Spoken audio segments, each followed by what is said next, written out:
Alright, ladies and gentlemen, welcome to Mike W. Productions. Now, today we are talking about Heretic. So if you guys haven't seen the movie, what are you doing? Click off of here and go watch one of the other videos that we have. I am Mike with Mike W. Productions. You may or may not know this.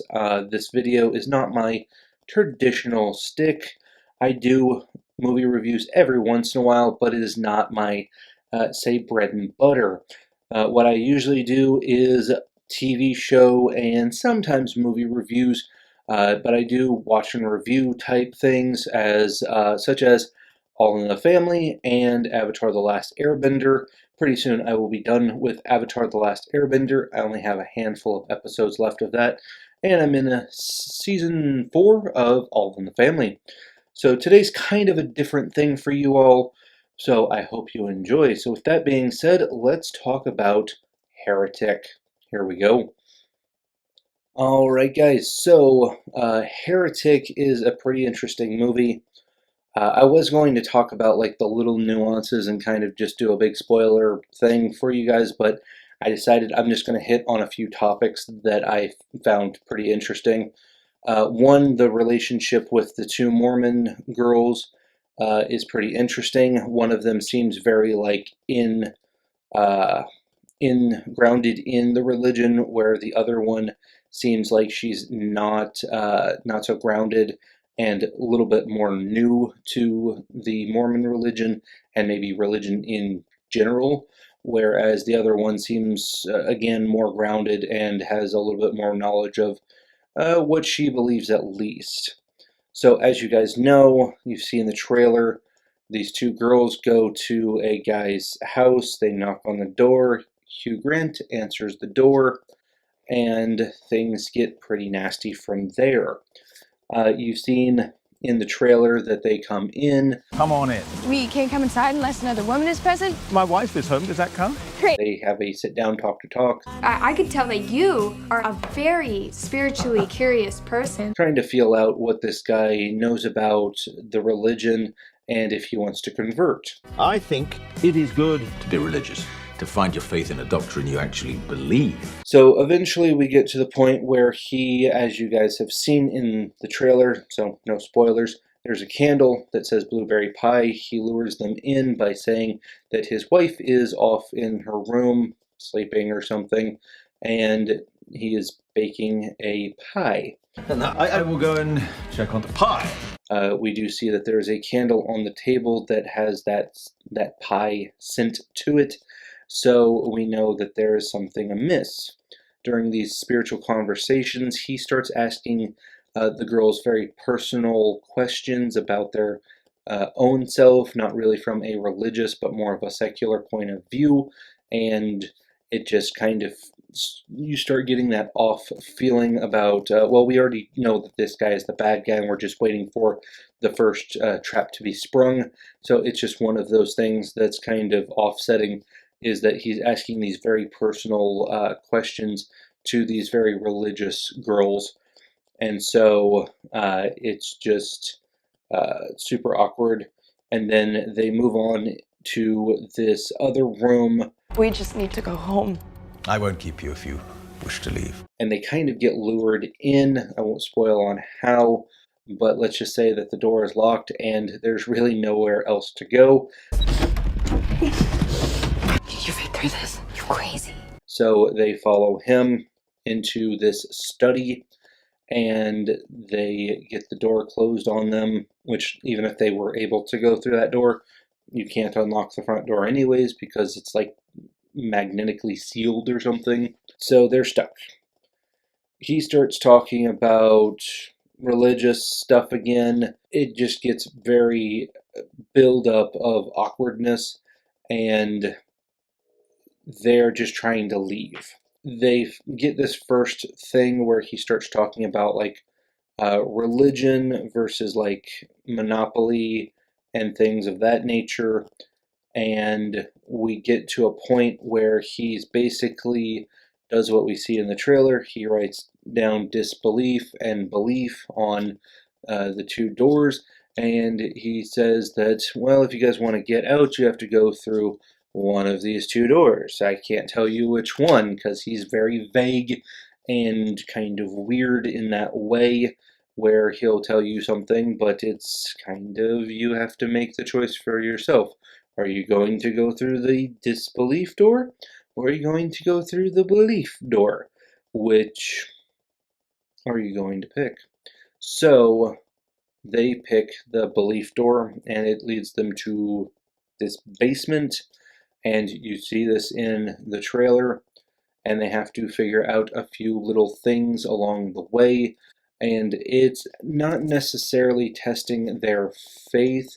It is testing what they believe and how they believe it, and do they really believe what they believe, or can they figure out how he's doing these things? You will witness a miracle. Which is a pretty interesting concept because there was one thing at the very beginning. They do this thing, and it's kind of like oh, okay, we saw them do it, but then we were distracted, and then something happened, and it's kind of like, well, how did that thing happen?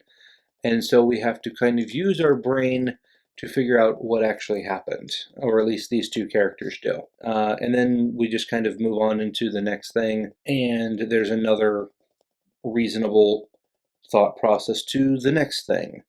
And then we get into a bunch of little things. And as you guys have seen in the trailer, there is kind of a maze that is this guy's house. He's very elaborate in this way, and I don't know how he's been able to set this up, and if it's just been these two that he was looking to mess with, like maybe just this one set of church, or maybe it was just religious people and he was just waiting around for religious people to pop up for some reason. I don't know. They don't really explain it, which is one of the things about the movie that doesn't really make sense, but it's the movie, so we let it go. Topher Grace is in this one, which is kind of funny because it's such a minute, small role because, like, he's just a fellow Mormon who helps run the church. And so he sees that one of the girls was supposed to, like, clean the bathroom because there's, like, a little list of, like, who does what on what day. And so they never checked in on cleaning the bathroom. So obviously they never made it back. So he just kind of goes around looking for them. And then he goes to the house that the guy is at. And the guy says, "Oh, I've just been here all by myself. It's kind of, bad weather out, so nobody's come by." And of course, that's a lie, but it's Topher Grace, and you're kind of like, huh, that is weird. Why is he taking such a small role? And then you don't see him for the rest of the movie, which is kind of weird. That is one spoiler that I will give you, is that he just kind of disappears. Um, so the challenges are pretty interesting. I won't get into too much detail on them. The idea of it being, what do you believe versus what don't you believe? Can I change your mind on what you believe? Are you so easily distracted or fooled that I can convince you that you don't believe what you believe, which is kind of Hugh Grant's role in this one, is that he's just trying to make these girls not believe in God. Okay, so, which would make him the heretic, which isn't really what heretic means, but for the sake of the story, we'll go with it. Um, so, in this whole thing, the ending is the thing that I find the most odd because it does technically just end, and it ends in a way that is a callback to something that she said very briefly, but if you pay attention to it, it's kind of a callback, but then they take it away, and then you're kind of in this like, huh, did this actually happen? Did she die? Is she still there? This kind of weird limbo ideology to the thing of what actually happened, because it's just kind of a weird little thing that happened and then it snaps away and you're like, huh, what is going on? So besides the ending, the movie itself is really good. Some of the theology is,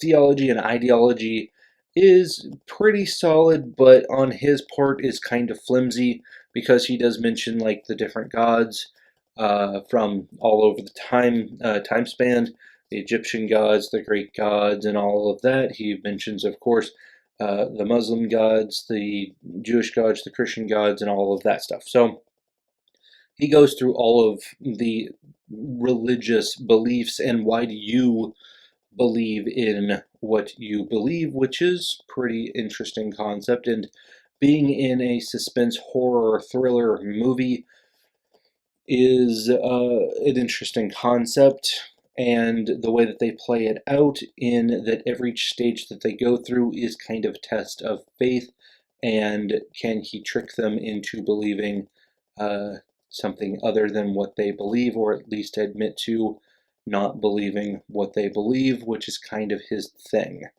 It's a very interesting concept, and I enjoyed the movie. Uh, it's a very interesting concept. One, you don't feel the time. I think this is just under 2 hours, and so you really don't feel like it's a long movie. Anything over 2 hours is kind of what I would consider a long movie. 2 hours and 15, 3 hours, 3 hours and 15.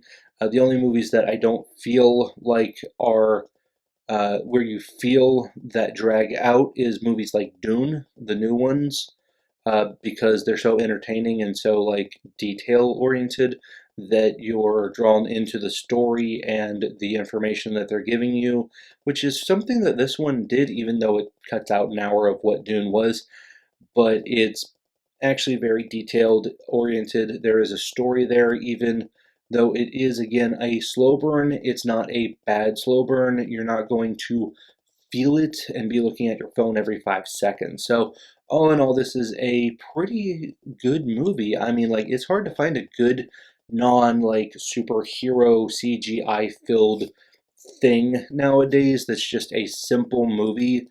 And even though it is technically a horror movie, there's really little horror movie aspects. There's no like thing that can't die or some ghost or demon thing that pops out. It's just this guy, and he wants to make these girls not believe in God. It's a very simple thought process, and the things that happen in what you could say is a paranormal or spiritual realm are explained, and it's very interesting how we get to our conclusions of what actually happened. So the movie in and of itself is a very interesting thought process, and I know I'll have to see it again. I'll wait until it comes out on streaming, which I believe I'm not sure who produced it, but I'm sure one of the streamers will have it, and I'll watch it again and see if it holds up. But as of right now, it's actually a very decent movie. I would give it an 8 out of 10, which you guys know my rating system. Fives are just meh. Ones are like just not watchable. Two, threes, and fours are kind of in that so bad that it's good rating. You know, it's least worth watching, even though it's kind of just weird. I did not hit her. It's not true. It's bull. I did not hit her. I did not. Oh, hi, Mark. 6, 7, and 8 are decent movies, good movies, and great movies. The best movies are tens, and there's really no to a very few best movies ever that I would put in the 10 category. There may be like a handful that I would ever give a 10. Now, there are some problems with the movie when in and of itself, just because it does do a slow burn, but that's again, it's not like a super big issue. You don't really feel it. There is a little bit of character building, but it's character building that some parts of the character building didn't really need to be there. Some of the theology and spiritual parts weren't really fleshed out enough for me to be happy with. But again, that's just kind of the little nitpicky things. But overall, it's a good movie. So, with that being said, I hope you guys liked this little review of Heretic. If you've seen the movie, let me know what you guys thought in the comments down below. If you liked this video, go ahead and give it a thumbs up. If you didn't, go ahead and give it a thumbs down. That's okay. Nobody sees it anyways. So if you guys haven't seen any of the other parts of the channel, I do Avatar The Last Airbender reviews. Again, I am almost done with that. And of course, we are in, I believe, season number 4 of the All in the Family. At least at this point, we might be past it by the time you see this. So again, with that being said, I do want to thank you guys for getting this far in the video. I want to thank all of my subscribers for hitting that subscribe button. Don't worry about it. You're still in good shape. All you got to do is just tap it in. Just tap it in now. Or you can go back and watch All in the Family, which I've been doing for about 4 seasons now. We are about to finish up Avatar The Last Airbender. I do want to thank all of my subscribers. I want to thank you guys for getting this far in the video, and we will see you next time. Peace.